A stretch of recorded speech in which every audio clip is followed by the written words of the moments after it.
Die geheim gehaltene Akte Christian Drosten. Der deutsche Virologe Professor Dr. Christian Drosten ist das Gesicht der aktuellen Corona-Krise. Das Wochenmagazin Stern titelte im März 2020 sogar: Das Coronavirus hat den Virologen Christian Drosten zum gefragtesten Mann der Republik gemacht und zum Star. Denn Christian Drosten war es, der im Januar 2020 den PCR-Corona-Test entwickelte, der fortan weltweit als die Standardmethode zum Nachweis des Coronavirus Covid-19 diente. Als Institutsdirektor der Berliner Charité ist er ein sehr einflussreicher Berater der deutschen Bundesregierung und nahm als Experte an vielen Pressekonferenzen der Regierung teil. Somit beeinflusste er durch seine Einschätzungen auch maßgeblich weitreichende politische Entscheidungen, wie zum Beispiel die Maskentragepflicht, das Aussetzen des regulären Schulunterrichtes oder die Schließung der gesamten Gastronomie. Aus einer Reihe von Auszeichnungen ragen die Verleihung des Bundesverdienstkreuzes am Band im Jahr 2005 und das Bundesverdienstkreuz erster Klasse im Jahr 2020 heraus. In dieser Sendung soll jedoch nun eine Akte mit 4 Teilen geöffnet werden, die ein ganz anderes Gesicht von Christian Drosten zeigt und kaum bekannte, aber folgenschwere Hintergründe ans Licht bringt. Die Akte Drosten, Teil 1. Christian Drosten und seine Fehlprognosen. Aufgrund der Vielzahl höchster Auszeichnungen sollte man erwarten, dass seine Einschätzungen und Prognosen auch jeweils eintreffen. Hier nun 2 Beispiele seiner stets besorgniserregenden Prognosen im Vergleich zur tatsächlichen Entwicklung. Prognose 1. 2003 SARS. Wenn die Epidemie nicht in nächster Zukunft zurückgedrängt werden kann, wird es möglicherweise immer wieder neue Fälle von SARS geben. Falls es in bestimmten Ländern regelmäßig zum Ausbruch derartiger Lungenkrankheiten käme, könnte dies ernsthafte Auswirkungen auf deren Volkswirtschaften haben. Ein effektiver Impfstoff kann frühestens in 1 bis 2 Jahren erwartet werden. Tatsächliche Entwicklung. Nach Angaben der WHO gab es seit Beginn der sogenannten SARS-Epidemie im Jahr 2003 weltweit lediglich 8.096 SARS-Fälle mit 774 Toten. In Deutschland ganze 9 Erkrankungen und keinen einzigen Todesfall. Prognose 2. 2009 Schweinegrippe. Bei der Erkrankung handelt es sich um eine schwerwiegende allgemeine Virusinfektion, die erheblich stärkere Nebenwirkungen zeigt, als sich irgendjemand vom schlimmsten Impfstoff vorstellen kann. Obwohl es keine zuverlässigen Angaben zu Erkrankungszahlen gab, rief Drosten dringend dazu auf, sich gegen die Schweinegrippe impfen zu lassen. Tatsächliche Entwicklung. Die prophezeite Epidemie trat nie ein. Trotzdem wurden von den westlichen Regierungen für mehrere 100 Millionen Euro Impfstoffe bestellt, die die große Mehrheit der Bevölkerung trotz der dringenden Empfehlung Drostens jedoch ablehnte. Darüber hinaus verursachten die Impfstoffe weit gravierendere Schäden als die Schweinegrippe selbst. Fazit. Die angsteinflößenden Prognosen Drostens, die stets auf die Standardlösung Impfen abzielten, erwiesen sich als fatale Fehleinschätzungen, die einen gigantischen volkswirtschaftlichen Schaden zur Folge hatten. Wie ist es möglich, dass Drosten mit seinen abermaligen Horrorprognosen weiterhin als der Berater der Regierung glaubwürdig erscheint? Die Akte Drosten, Teil 2. Christian Drosten und sein Doktortitel. Da Professor Dr. Christian Drosten durch die Corona-Krise zum wohl bekanntesten Wissenschaftler Deutschlands wurde, kam es auch zu vermehrten Nachfragen nach seiner Doktorarbeit. Dabei kamen merkwürdige Ungereimtheiten ans Licht. Erste Ungereimtheit. Drosten promovierte angeblich 2003 an der Frankfurter Goethe-Universität. Die Frankfurter Universitätsbibliothek konnte jedoch erstaunlicherweise zunächst kein einziges Exemplar seiner Doktorarbeit zur Verfügung stellen. Zweite Ungereimtheit. Auf Nachfrage des auf Wissenschaftsbetrug spezialisierten Wissenschaftlers Dr. Markus Kübacher gab der Pressesprecher der Universität an, die Exemplare seien bei einem Wasserschaden beschädigt worden. Laut Kübacher musste der Pressesprecher später zugeben, dass er ihm gegenüber falsche Tatsachenbehauptungen in Bezug auf die Dissertation von Herrn Drosten kommuniziert hat. Auch die Deutsche Nationalbibliothek verfügte vor 2020 über kein einziges Exemplar.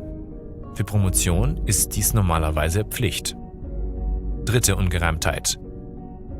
Sehr merkwürdig ist zudem, dass im Katalog der Deutschen Nationalbibliothek, in dem alle Hochschulschriften pflichtgemäß aufgeführt sind, sich für die Jahre 2000 bis 2003 gar kein Eintrag für Christian Drosten finden lässt.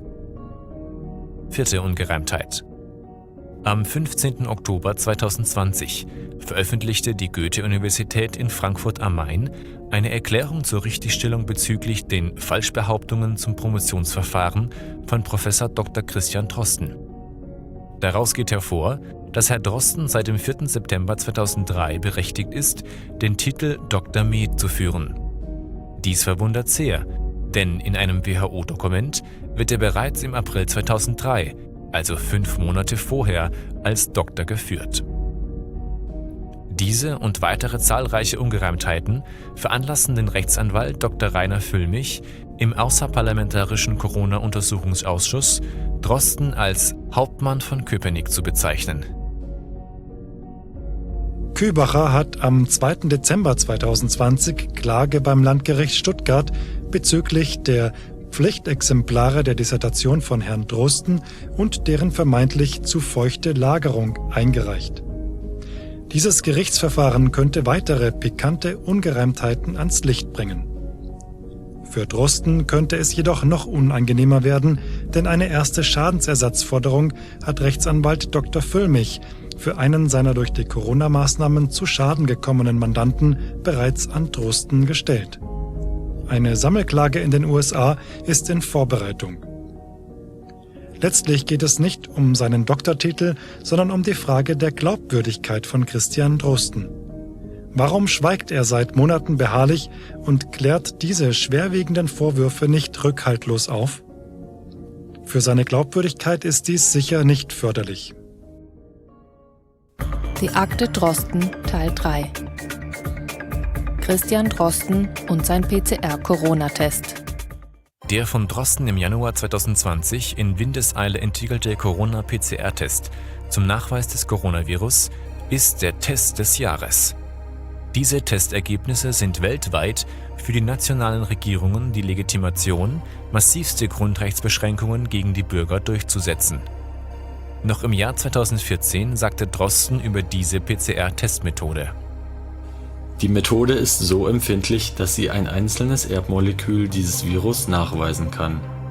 Wenn ein solcher Erreger zum Beispiel bei einer Krankenschwester mal eben einen Tag lang über die Nasenschleimhaut huscht, ohne dass sie erkrankt oder sonst irgendetwas davon bemerkt, dann ist sie plötzlich ein MERS-Fall.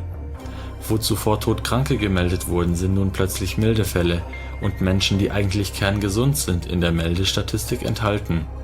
Auch so ließe sich die Explosion der Fallzahlen in Saudi-Arabien erklären. Dazu kommt, dass die Medien vor Ort die Sache unglaublich hochgekocht haben. Spiegelt dieses Zitat Drostens nicht die aktuelle Corona-Situation exakt wider? In den Meldestatistiken sind plötzlich kerngesunde Menschen enthalten und verfälschen diese.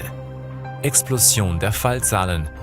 Medien kochen die Sache unglaublich hoch. Wählte Drosten mit Kalkül diese PCR-Methode, um eine Testpandemie auszulösen? Eine aktuelle wissenschaftliche Forschungsarbeit von 22 hochkarätigen Wissenschaftlern erhärtet diesen Verdacht, denn diese sprechen der Drosten-Studie, die als Grundlage zur Einführung des Testes durch die WHO diente, die wissenschaftliche Grundlage ab. Auch erste Gerichtsurteile bestätigen die Unwissenschaftlichkeit der Drosten-Studie und seines Corona-Testes. Mit seiner unwissenschaftlichen Studie und seinem darauf basierenden ungeeigneten Corona-PCR-Test hat ein Mann das gesamte Corona-Szenario maßgeblich gesteuert: Christian Drosten. Nicht nur er selbst, sondern auch sein entwickelter Test erweist sich bei genauerer Prüfung als unglaubwürdig. Die Akte Drosten Teil 4. Christian Drosten und seine vielfältigen Verflechtungen. Ein entscheidender Gradmesser für die Glaubwürdigkeit von Wissenschaftlern ist deren Neutralität und Unbefangenheit. Erstens, ist eine Neutralität und Unbefangenheit von Drosten überhaupt möglich, angesichts seiner Verbindung zu Olfert Land? Olfert Land ist einer der regelmäßigen Mitautoren von Drostens Studien, auch bei der aktuellen Corona-Studie. Er ist zudem Inhaber der Berliner Biotech-Firma TEB Molbiol Syntheselabor GmbH, die Corona-PCR-Tests herstellt. Drosten und Land haben anscheinend ein erfolgreiches Geschäftsmodell entdeckt. Bei Pandemien und den unterschiedlichsten Virenausbrüchen entwickeln sie gemeinsam den PCR-Test dafür. Dies war bereits 2002/2003 bei SARS der Fall, 2011 für EHEC, 2012 für MERS, 2016 für das Zika-Virus, 2017 für das Gelbfieber. Immer das gleiche Strickmuster, auf das sie nun auch wieder beim Coronavirus zurückgriffen. Dies räumte Land auch gegenüber der Berliner Zeitung ein. Der Test, das Design, die Entwicklung stammt aus der Charité. Wir haben das nur sofort umgesetzt in ein Kit-Format. Und wenn man dieses Virus nicht hat, das gab es ja anfangs nur in Wuhan, können wir ein synthetisches Gen herstellen, um das Virusgenom zu simulieren. Das haben wir ganz schnell gemacht. Gleich zu Beginn der Corona-Krise hat Land mit seiner Berliner Biotech-Firma pro Woche Corona-Testkits für 1,5 Millionen Corona-Tests hergestellt und schon im Februar ihren Umsatz verdreifacht. Inzwischen dürfte er durch diese Tests gigantische Gewinne eingestrichen haben. Dass Land hier den gesamten wirtschaftlichen Erfolg einstreicht und für Drosten nur das Renommee bleibt, darf bezweifelt werden. Unabhängig davon, inwiefern Drosten persönliche Vorteile daraus gezogen hat, stellt sich die Frage, wie es sein kann, dass Entwicklungen mit öffentlichen Geldern vorangetrieben werden und anschließend Privatfirmen in solch einem Maß davon profitieren. Zweitens, ist eine Neutralität und Unbefangenheit von Drosten überhaupt möglich, angesichts seiner Verbindungen zur Pharmaindustrie? Drosten erhielt unter anderem den Förderpreis für klinische Infektiologie, gefördert von Aventis Deutschland Pharma GmbH und mit 5.000 € dotiert ist. Den Diagnostics Award der European Society for Clinical Virology, des US-Pharmaunternehmens Abbott Laboratories, der mit 2.500 € dotiert und mit weiteren interessanten Privilegien für den Preisträger verbunden ist. Und über die Charité Berlin, dessen Institutsdirektor Drosten ist, aktuell im Dezember 2019 und im März 2020 rund 335.000 US-Dollar von der Bill & Melinda Gates Foundation. Diese Stiftung ist keineswegs uneigennützig, sondern für ihre Nähe zur Impfindustrie bekannt. Entstehen bei Drosten durch die Auszeichnungen und Fördergelder Interessenskonflikte, die in der Vergangenheit dazu führten, stets Impfungen als Ausweg zu propagieren?